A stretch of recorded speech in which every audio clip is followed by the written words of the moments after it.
Nadia Blétry est avec nous en direct du Caire. Bonjour Nadia. Alors le Caire se dote d'un nouveau musée, un projet pharaonique évidemment qui a pris beaucoup de retard.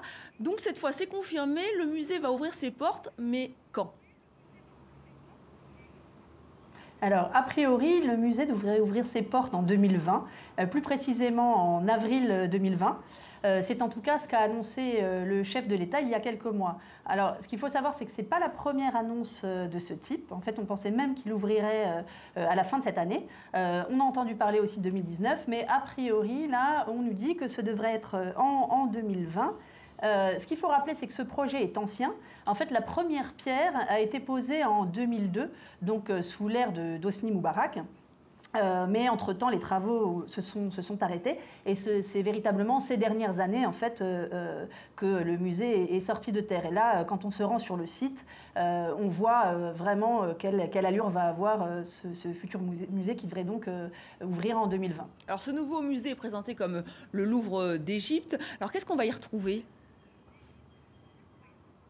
Alors c'est vrai que la direction du musée présente le grand musée égyptien comme le futur plus grand musée d'égyptologie au monde.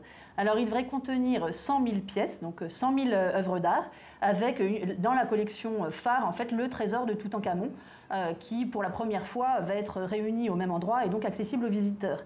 Il y a aussi dans les sous-sols du musée 17 laboratoires pour restaurer à la fois le cuir, l'or, le bois, les pièces monumentales, etc. Et c'est vrai que là encore, la direction du musée veut en faire un pôle de référence, un pôle technologique de référence, non pas seulement pour le musée lui-même, mais pour l'ensemble de la région. Alors l'un des objectifs est d'attirer les... Ça a un coût également. Oui. Ça a un coût également, puisque le musée a coûté plus d'1 milliard de dollars en fait. Oui, alors la volonté c'est d'attirer les touristes, ils avaient déserté l'Égypte, est-ce qu'ils reviennent? Alors, c'est vrai que le Grand Musée s'inscrit dans cette perspective globale de réattirer les touristes. En fait, la direction escompte sur 8 millions de visiteurs par an. Alors, pourquoi relancer le tourisme? Parce que le tourisme, c'est un secteur clé de l'économie égyptienne. Et vous le disiez, en fait, le tourisme, ces dernières années, en fait, a été vraiment sinistré, notamment après la révolution de 2011 et également avec l'instabilité politique en 2013. Il y a eu un autre coup dur pour le tourisme qui était en 2015 l'avion qui a explosé au-dessus de Sharm el-Sheikh puisqu'un explosif avait été placé par la branche locale de l'État islamique.